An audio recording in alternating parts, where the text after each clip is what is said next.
Penguin Random House Canada presents Only Because It's You, a novel by Rebecca Fisseha. Read for you by Mekdes Teshome and Araya Mengesha. 1. Ms. Because somebody doesn't return what they've borrowed, here I am, crouched on my bedroom floor, decked out in my running gear, rummaging through Daniel's gym bag looking for my AirPods. I should already be at Union Station, meeting Amy for a run. But I refuse to go out, especially in this August heat, without my afternoon playlist. Come on, I growl, feeling around and peering in the bag. I wrinkle my nose. What does Daniel have in here? A dead animal? I mean, a bit of funk can be sexy, but something of his is in desperate need of a wash. I'm not about to put any guy's crap in the laundry, though. From there, it's all downhill to wifey town. No, thank you. My phone chimes from the armband strapped to my biceps. I know who'll be, even as I take it out. Amy, I'm here. Shit. Hoping she won't check my location and catch me lying, I text back. Me. Sorry, OMW. After months of trying to convince her, she's finally agreed to meet me for a trial run, starting at Union Station, a quick 2K from my place, and working our way down to the waterfront. I have to get to the station. I put my phone aside and shake the bag's opening, hoping to see my earbuds and the contents.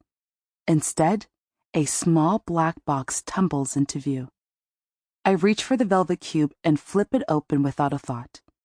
Almost immediately, my breath catches in my throat. I freeze, staring at what's carefully nestled in the small black box. What the? My mind spins, as if it's buffering. Finally, my brain catches up to what I'm seeing, and heat rushes up my entire body. Oh, shit, I whisper to myself. I snap the box shut, hurl it back in the bag, and scuttle backward on my butt, one hand slap over my mouth, eyes so wide they feel as if they'll pop out of my head. I take a deep breath, and then make the sign of the cross, like my mama. This is not happening. I whip my head around my apartment, as if I'm expecting to see a hidden camera. My heart speeding as fast as one of Rofan's EDM tracks. Inhaling deeply, I take the box out of the bag again, cradling it in my shaky palms.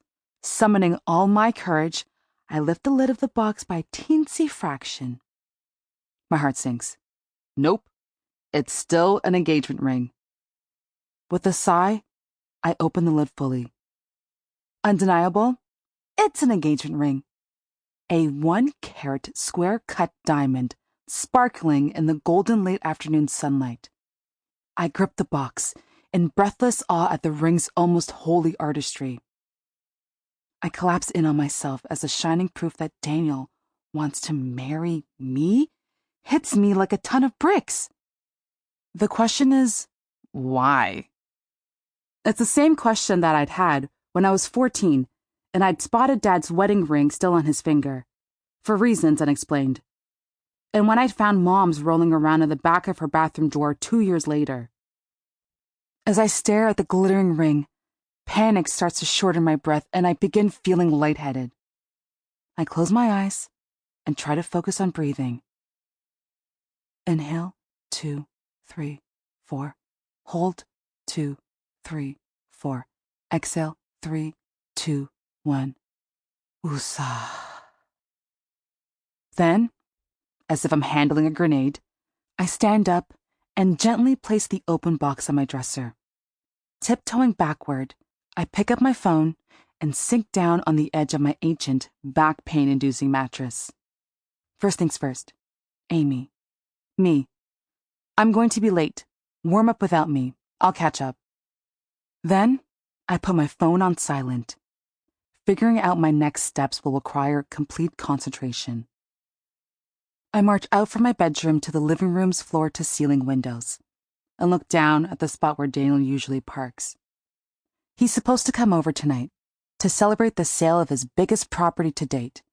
And until a few minutes ago, I had been looking forward to our night together, and to a morning of me trying to quietly ease out of bed for my dawn run, but inevitably tickling his early riser with the bedsheets and waking the rest of him up too, ready to get busy. I feel my body warm at the thought. Focus, girlie. I do one lap of my one-bedroom apartment, through the living room to the kitchen island, into the bathroom on the opposite side, and then through the walk-in closet, ending up back at the entrance to my bedroom, all the while hyper-alert to all evidence of Daniel. Size 13 Fila slides, a giant jar of whey powder, Old Spice shower gel and deodorant, a beard trimmer, his boxers in my laundry hamper. I frown. Bro's been getting comfortable. But marriage-level comfortable? Really? What planet are you on, Daniel?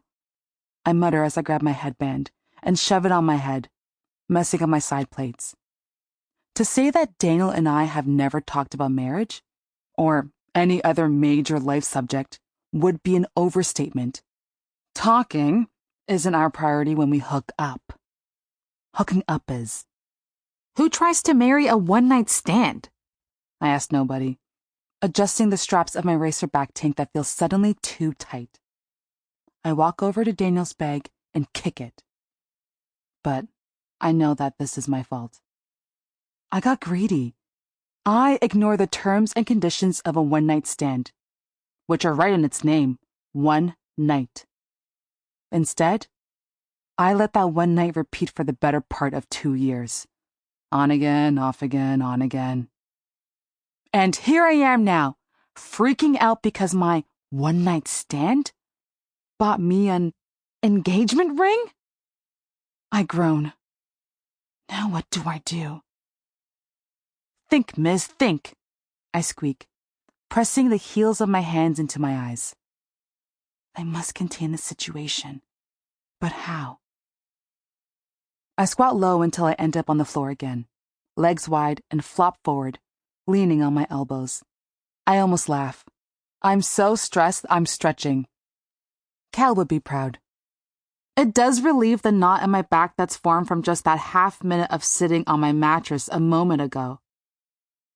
I lean into the stretch for a few moments, my hands almost reaching my Asics, and slowly feel my breathing regulate and my heart stop racing. I sigh. Okay, I am all brain now. What am I going to do? Option 1. I put the ring back in the bag, let Daniel propose. He'll probably do it tonight. A double celebration, he thinks. My breath becomes shallow again, and I close my eyes and inhale slowly through my nose, spreading and lowering my palms to settle my energy. Come on, Ms. Just play the scenario out. It's not going to kill you. He proposes, then what? How to turn him down gently. How? Get sick? No, I can't do that. Then it hits me. I clap my hands and sit cross-legged in triumph. I'll ask Daniel if he sent a Shemagale posse of family elders to my mom. He won't have. Mom doesn't know of his existence, or that of any guy I've been involved with since I was 14. Hell, I forget Daniel's existence until he pings me. So, make Daniel do a proper asking, the tiaka. Because I surely can't give him an answer until he's asked my parents for my hand first. He must formally send his people all the way from Calgary here to Toronto to seek Mom's blessing. I pause. But then what? What would Mom do? I have no idea. I only know what she did do. 22 years ago, the last and only time she found out I was dating. She pulled me out of school in April and sent me to stay with Dad in Ethiopia for a long summer break. That had been a nightmare. The only silver lining, besides meeting my dad for the first time, was that I made a lifelong friend in Cal. Dad is safer. I would tell Daniel to send his people to Dad all the way in Ethiopia. Sample complete. Ready to continue?